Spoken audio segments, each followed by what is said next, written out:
오늘 우리에게 주신 하나님의 말씀은 예레미야 9장 17절부터 26절까지의 말씀입니다. 저와 여러분이 한 절씩 같이 교독하겠습니다. 나 만군의 주가 말한다. 너희는 잘 생각하여 보고 곡하는 여인들을 불러들이고 장송곡을 부를 여인들을 데리고 오너라. 서둘러 와서 우리를 도와서 조가를 불러다오. 우리의 눈에서 눈물이 흘러내리고 우리의 눈시울에서 눈물이 쏟아지게 하여 다오. 시온에서 통곡하는 소리가 들려온다. 어쩌다가 우리가 이렇게 망하였으며 이토록 수치를 당하게 되었는가. 적군이 우리의 거처를 모조리 부수었으니 우리는 이제 우리의 땅을 떠나야만 한다. 여인들아, 너희는 주님의 말씀을 들어라. 너희는 귀를 기울여서 그의 입에서 나오는 말씀을 받아들여라. 딸들에게 애도하는 법을 가르치고 너희도 장송곡 부르는 법을 서로 익혀라. 죽음이 우리의 창문을 넘어서 들어왔고 우리의 왕궁에까지 들어왔으며 거리에서는 어린아이들이 사정없이 죽어가고 장터에서는 젊은이들이 죽어간다. 나 주의 말이다. 너는 이렇게 전하여라. 사람의 시체가 들판에 거름더미처럼 널려있다. 거두어가지 않은 곡식단에 들에 그대로 널려있듯이 시체가 널려있다. 나 주가 말한다. 지혜 있는 사람은 자기의 지혜를 자랑하지 말아라. 용사는 자기의 힘을 자랑하지 말아라. 부자는 자기의 재산을 자랑하지 말아라. 오직 자랑하고 싶은 사람은 이것을 자랑하여라. 나를 아는 것과 나 주가 긍휼과 공평과 공의를 세상에 실현하는 하나님인 것과 내가 이런 일 하기를 좋아한다는 것을 깨달아 알만한 지혜를 가지게 되었음을 자랑하여라. 나 주의 말이다. 나 주의 말이다. 그날이 이르면 몸에만 할례를 받은 사람들에게 내가 모두 벌을 내리겠다.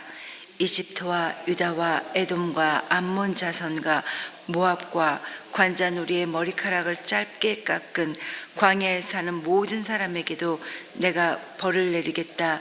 이 모든 민족은 이스라엘 백성 전체와 마찬가지로 마음의 할례를 받지 않은 자들이기 때문이다. 아멘.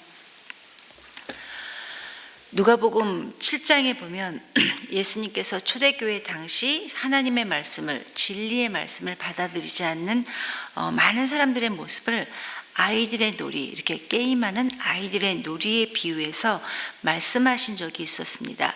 바로 누가복음 7장 31절 32절입니다. 또 가라사대 이 세대의 사람을 무엇으로 비유할꼬? 무엇과 같은고? 비유컨대 아이들이 장터에 앉아 서로 불러 가로되 우리가 너희를 향하여 피리를 불어도 너희가 춤추지 않고 우리가 애곡을 하여도 너희가 울지 아니하였다 함과 같도다. 아마 당시 초대교회 때 그 당시의 아이들은 시골 장터 같은 곳에서 결혼식 놀이나 이런 장례식 놀이를 아이들끼리 서로 즐겨 했던 것 같습니다. 그래서 아이들이 서로 피리를 불면 다른 편에 있는 아이들이 막 이렇게 춤을 추면서 나오는 결혼식 놀이나 또는 한쪽에서 아이고 아이고 하는 장송곡을 부르면 다른 편에 있는 아이들이 눈물을 흘리는 이런 그러니까 장례식 놀이를 즐겨 했던 것으로 여겨집니다. 그런데 누가복음의 이 말씀도 아이들이 피리를 불어도 또 애곡을 해도 이게 한쪽에서 놀자고 하는데도 전혀 다른 한쪽에서 반응하지 않는, 춤을 추거나 울거나 해야 하는 아이들이 전혀 아무런 반응을 하고 있지 않았다는 거예요.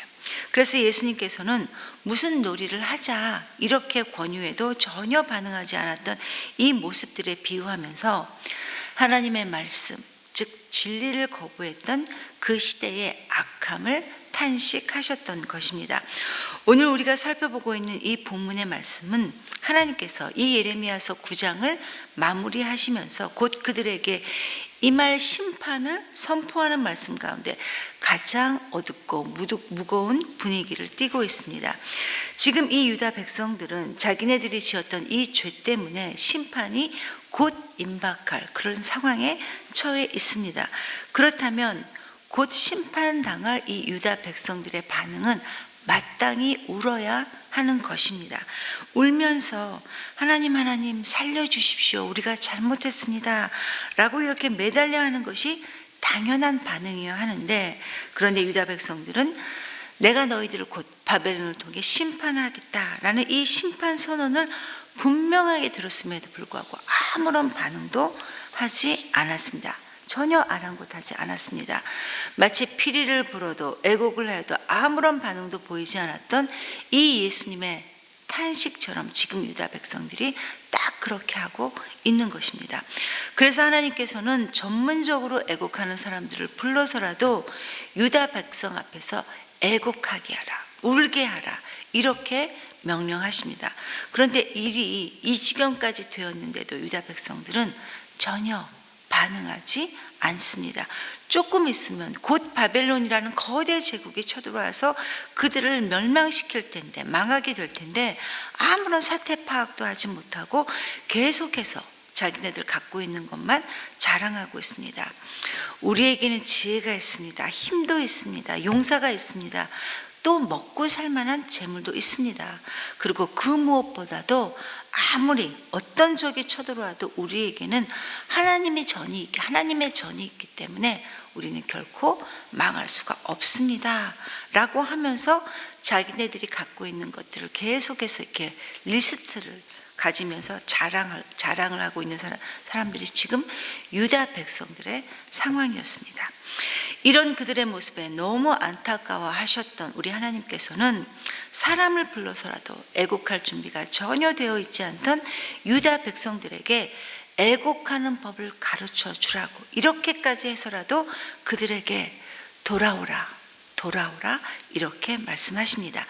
그리고 우리 하나님께서는 예레미야 선지자를 통해 두 가지 말씀을 그들에게 들려줍니다. 첫 번째는 너희들 가운데 두 가지 선택의 길이 있는데, 하나는 세상적인 방법으로 너희가 갖고 있는 것을 의지하면서 계속해서 자랑하면서 지혜, 힘, 부 이런 것들을 자랑하면서 사는 세상적인 방법이고, 또 다른 하나는 하나님을 아는 것, 그래서 하나님의 뜻대로 살아가는 것, 이렇게 두 가지가 있는데, 첫 번째 길은 인간의 지혜, 힘 이런 부는 너희들에게 곧 임박한 이 심판을 결코 이 죽음을 막아줄 수 없는 것이기 때문에 하나님은 단호에게 이런 것들을 자랑하지 말라라고 명령하십니다.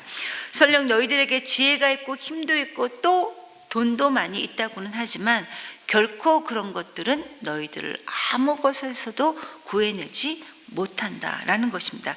그래서 그것들을 자랑하지 말라 이렇게 말씀하십니다. 여러분, 사울은 이스라엘의 초대 왕이었습니다. 일대 왕이었습니다. 한 왕조에 언제나 수많은 왕들이 있지만 초대 왕은 딱 한 사람뿐이었습니다. 이 이스라엘에서는 그 영광을 이 사울이 차지했습니다. 사울 왕은 처음에 왕이 될 때 스스로 왕이 될 만한 자격이 없다고 생각했을 정도로 하나님 앞에 굉장히 순수했던 사람이었습니다. 처음 그가 왕으로 선택받을 때 짐짝 사이에 숨었을 정도로 하나님 앞에 순수했던 사람이 바로 사울 왕이었는데, 그런데 그가 왕이 되고 나서부터는 권력의 노예가 되었고 변질되기 시작했습니다. 그는 하나님보다 군사력을 더 신뢰했고 영적으로 급기야는 아주 어리석은 행동까지 하게 됩니다. 무슨 말입니까? 결국 넉넉해 보이는 우리 인간의 이런 외적인 것들은 우리에게 결코 복된 삶을 보장해 주지 않는다는 것입니다. 그렇기 때문에 하나님께서는 24절에 너희들 세상의 것들을 자랑하지 말고 딱 한 가지는 자랑하라. 나를 아는 것, 즉 하나님을 아는 지식은 너희가 자랑하라. 왜냐하면 이 하나님을 아는 지식이, 이 하나님을 따라가는 이 하나님의 삶이 우리 인생에 있어서 가장 중요한 것이기 때문입니다. 우리 인생의 참된 성공은 언제나 하나님 안에 있는 것이고 언제나 하나님의 다스림 속에 있는 것입니다.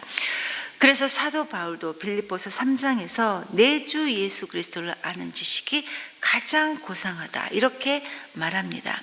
여러분, 사도 바울에게는 유대인들이 고상하게 여길 만한 것들이 굉장히 많이 있었습니다. 그러니 히브리어를 구사할 수 있는 정통파 유대인이었고 또 율법을 철저하게 지키는 바리새인 중에 바리새인이었습니다. 게다가 당대 최고의 석학이라 불리는 가말리엘 문화생 출신이었습니다. 그러나 그 모든 것들이 결국 자신을 찾아와주고 사도 삼아주신 예수 그리스도를 아는 것에 비해서는 아무것도 아니라는 사실을 바로 사도 바울은 깨닫게 되었던 것입니다. 성도 여러분, 현재 내가 하나님을 알되 어떻게 알고 있느냐라는 이 질문이 우리 삶의 모든 것을 결정짓게 된다라는 이야기입니다. 하나님을 아는 지식은 결코 일방적이지 않습니다. 요한복음 10장 14절에도 나는 한 선한 목자라 내가 내 양을 알고 양도 나를 안다 라고 말씀하신 것처럼 우리가 하나님을 알되 우리의 인생을 인도하시고 끝까지 책임져 주시는 참된 목자로 우리가 알고 있다면 자신의 인생에 찾아와 주신 우리 하나님 아버지, 우리 하나님을 자랑하게 될 것입니다. 하나님만을 자랑하고 하나님만을 섬겨라. 이것이 첫 번째 말씀이고 두 번째 말씀은 할례에 관한 것이었습니다. 여기서 유다 백성은 하나님의 택한 백성이라는 이 외적인 표시인 할례를 받은 사람들이지만 하나님과 아무 상관없는 할례 받지 못한 에돔, 암몬과 같은 이 이방인들과 똑같이 너희들 형벌을 당할 것이다, 심판을 당할 것이다 라고 이렇게 말씀하십니다. 그 이유는 이 유다 백성들이 하나님의 백성이라는 이 할례를 받았어도 그 마음의 할례를 받지 못했기 때문입니다. 무슨 말입니까? 아무리 그가 법적으로 그 신분이 하나님의 자녀를 하더라도 그 삶이 하나님과 전혀 상관없는 삶을 산다면 그 역시 이방인과 다를 바가 없다라는 것입니다. 임박한 재앙을 결코 피할 수 없다라는 이야기입니다. 하나님의 자녀로 살아갈 때 죄와 심판에 대해 마땅히 반응하는 것은 참된 신앙인의 모습입니다. 그래서 선지자 예레미야는 애곡하는 사람들을 모아서라도 이스라엘 백성들이 당할 심판에 대해 애곡하게 하라 라고 요청하고 있을 정도로 임박한 심판을 실감하도록 하나님께서 예레미야 선지자들을 통해 말씀하시고 있는 것입니다. 그러나 결국 하나님을 알되 하나님을 하나님으로 알지 않고 그저 자신의 정욕대로 사는 것에 하나님을 이용했던 이 이스라엘 백성들은 그 땅을 떠나야 했고 대신 애국이 그들에게 찾아왔습니다. 성도 여러분, 인류의 조상인 아담과 하와 이래 인간의 모든 궁극적인 죄는 바로 우상 숭배였습니다. 시대마다 나라마다 개인마다 상황마다 약간씩 그 모습이 다르다 할지라도 그 죄의 모습은 똑같이 하나님을 섬기지 않고 하나님 외에 다른 것을 섬기는 이 우상 숭배인 죄입니다. 하나님께서 오늘 우리에게 주신 이 말씀은 그들에게 임할 심판이 곧 그들에게 임박했음에도 불구하고 그 하나님의 백성들은 그 심각성을 깨닫지 못하고 계속해서 육신의 할례인 자신의 겉모습에만 빠져있는 이 어리석은 백성들에게 선지자를 통해 제발 이제는 돌아오라, 제발 이제는 내게 돌아오라 이렇게 말씀하시는 하나님의 사랑의 메시지입니다. 사랑의 하나님은 당신의 백성과 마주 앉아 이렇게 지내기를 원하셨지만 그러나 사람들은 자기 등만 보이며 하나님과 상관없이 자기 마음대로 살았고 결국 그들은 바벨론 포로라는 엄청난 민족적 재난을 경험해야만 했습니다. 여러분, 우리 각자의 삶도 동일합니다. 우리가 하나님을 섬기지 않고 엉뚱한 것을 섬기면서도 하나님을 섬기는 척하면 결국 우리에게 돌아오는 것은 우리 인생의 큰 파국을 맞이하게 될 것입니다. 오늘부터라도 우리 모두가 하나님 말씀에 순종하며 하나님을 기쁨의 근원으로 삼는 신실한 하나님의 자녀가 우리 모두가 되기를 간절히 기도합니다.